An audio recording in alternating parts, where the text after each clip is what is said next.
La jalousie, ce n'est pas forcément quelque chose de mauvais. Quand on se sent jaloux, jalouse, dans le sens envieux de ce qu'une personne a, possède, réalise ou est, tout simplement, ce n'est pas forcément négatif, ce n'est pas forcément, une envie de détruire ce que la personne possède ou une envie de l'amoindrir, de faire en sorte qu'elle ne l'est plus.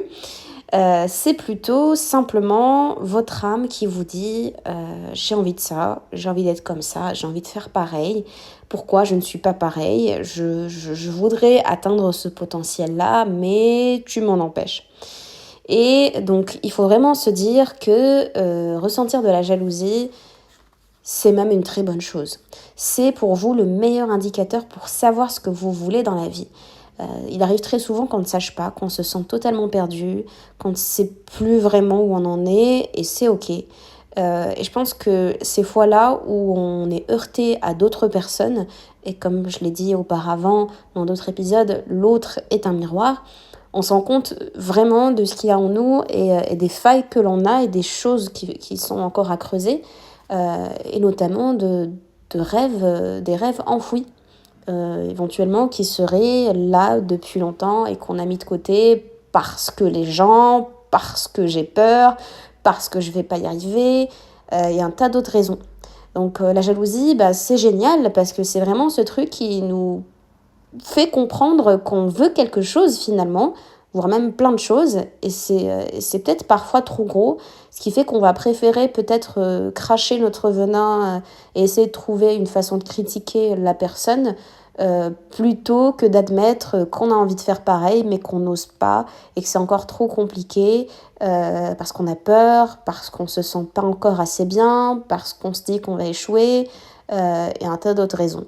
Donc, essayer de dépasser son ego, à ce moment-là, ça peut être vraiment super bénéfique, parce que ça va nous permettre d'accéder à cette vérité, à cette nouvelle vérité sur nous, qui est très enrichissante et qui est même nourrissante, puisque ça nous donne enfin un objectif à réaliser.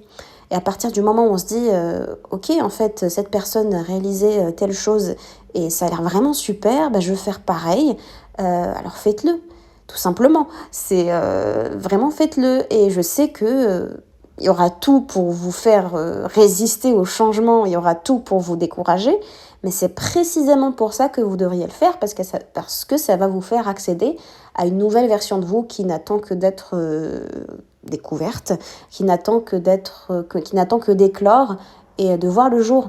Et je sais pas pour vous, mais moi je trouve ça vraiment attirant. Vous voyez, cette espèce de potentiel que je peux atteindre, que je connais pas, cette partie de moi, cette version de moi que je ne connais pas et qui a l'air vachement cool, j'aimerais vraiment voir à quoi elle ressemble.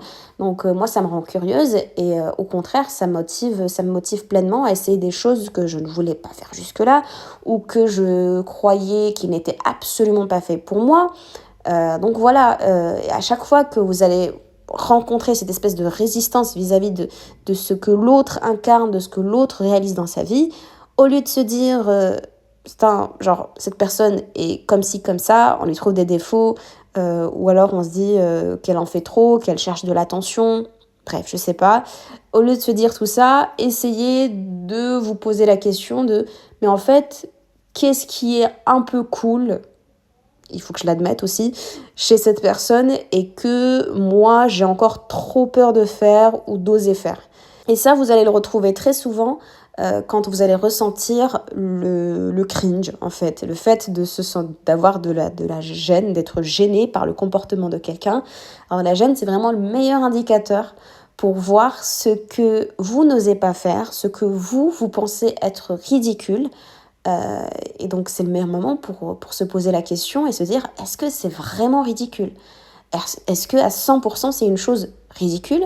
Est-ce que cette personne ne vit-elle pas finalement mieux que moi parce qu'elle ose être elle-même et parce qu'elle accepte d'être jugée comme gênante, comme cringe, comme ridicule ?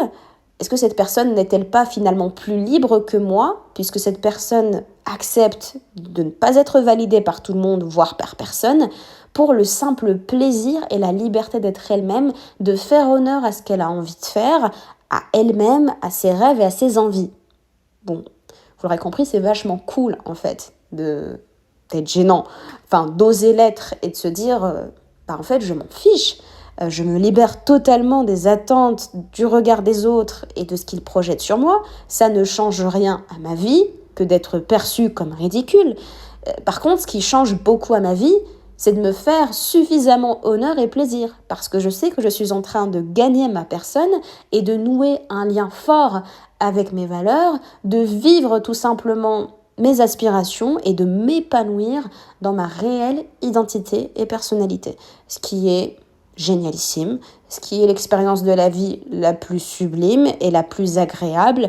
Et ne sommes-nous pas ici finalement pour être heureux, plutôt que d'essayer de convenir à tout le monde, ce qui est totalement impossible, plutôt que d'essayer de rentrer dans des cases qui sont infinies et qui ne sont même pas réellement définies et qui n'ont aucun sens dans l'absolu.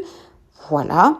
Posez-vous cette question-là et dites-vous que ce que vous ressentez la plupart du temps, donc jalousie, mépris, gêne ou autre, c'est vraiment un appel de votre âme qui vous dit « s'il vous plaît », il est temps, en fait, de faire pareil que cette personne. Ce que fait cette personne, j'ai envie de faire pareil. Voilà, trouve le moyen. Trouve le moyen. Moi aussi, j'ai envie de faire ceci, cela. Donc, ça peut ne pas être la même chose à 100%, voire ce sera très certainement ça, mais ça va être quand même cette espèce d'élan de liberté. C'est votre âme qui vous appelle à la liberté d'être vous, d'oser, d'aller plus loin, de faire ce que vous voulez réellement faire, de creuser le potentiel que vous avez, le potentiel artistique, intellectuel, physique, que vous avez, mais que vous sabotez encore pour un tas d'autres raisons, mais auxquelles vous résistez parce qu'il y a tant de choses auxquelles vous devez renoncer. Parce que oui, pour pouvoir gagner la réalité, la nouvelle réalité que vous voulez avoir, dont vous rêvez, il faudra renoncer à la réalité que vous avez, à l'identité que vous avez construite jusque-là, et à tout ce que vous avez eu comme comportement, comme croyance. Et c'est dur. C'est dur, parce que le cerveau préférera toujours la sécurité, le confort, ce qu'il connaît, les habitudes, à l'inconnu. Donc même si vos habitudes, même si votre système de croyance de base est extrêmement négatif et nocif pour vous, vous allez préférer le confort de ce que vous connaissez, parce que votre cerveau il est fait comme ça, il va toujours préférer ce qu'il connaît plutôt que l'inconnu, même si l'inconnu est meilleur pour vous. Et donc c'est pour ça qu'il faut vraiment essayer de se faire un petit peu violence de temps à autre et d'essayer un petit peu de faire ce pas en dehors de, je déteste ce terme, mais en dehors de votre zone de confort. Vraiment, hélas, c'est le terme.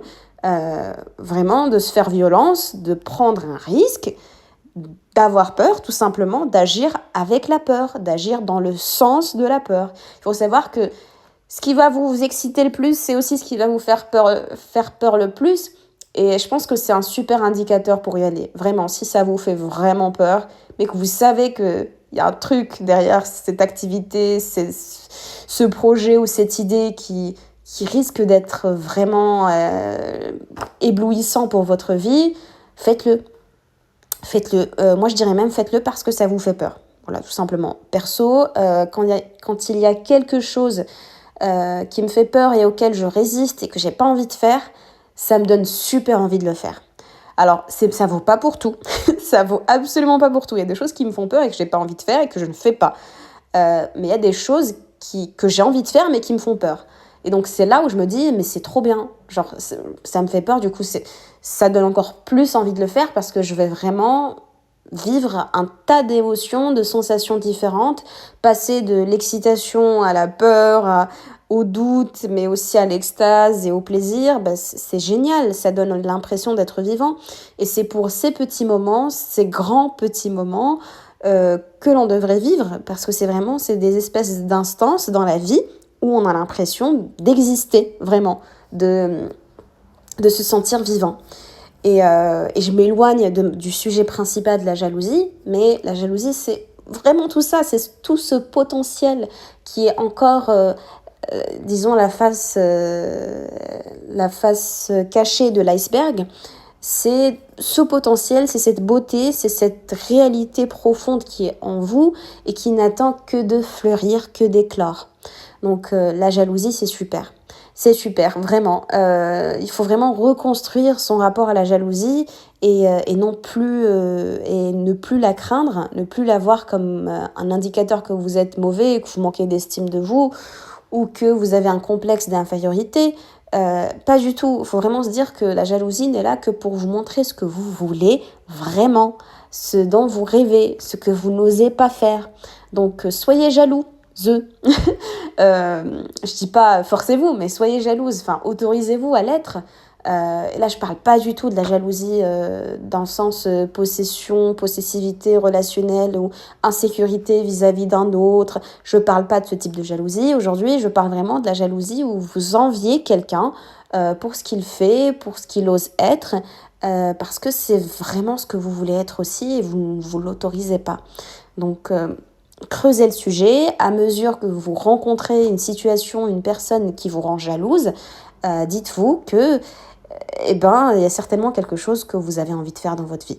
Et creusez-le et faites-le, vraiment. Faites-le et vous verrez, donc à mesure que vous allez épouser votre potentiel, il deviendra nettement plus rare pour vous de ressentir de la jalousie ou de l'envie par rapport aux autres parce que vous allez tout simplement être vous aussi, donc cette personne-là, et vous allez ressentir davantage d'harmonie, de l'admiration aussi, mais quelque chose de beaucoup plus doux finalement que cette espèce de jalousie très frustrante qui est un appel désespéré de votre personne, de votre âme, de ce que vous êtes profondément, qui vous dit il est temps de changer.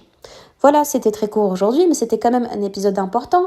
J'espère que cela vous aura plu. Je vous invite à vous abonner, comme d'habitude, à ma chaîne YouTube et au Spotify, à mon Spotify Consciente et Alignée. N'oubliez pas d'activer la cloche parce que c'est super de savoir quand un épisode sort et de ne pas le rater. Je vous souhaite une excellente journée, soirée ou autre et je vous dis à bientôt.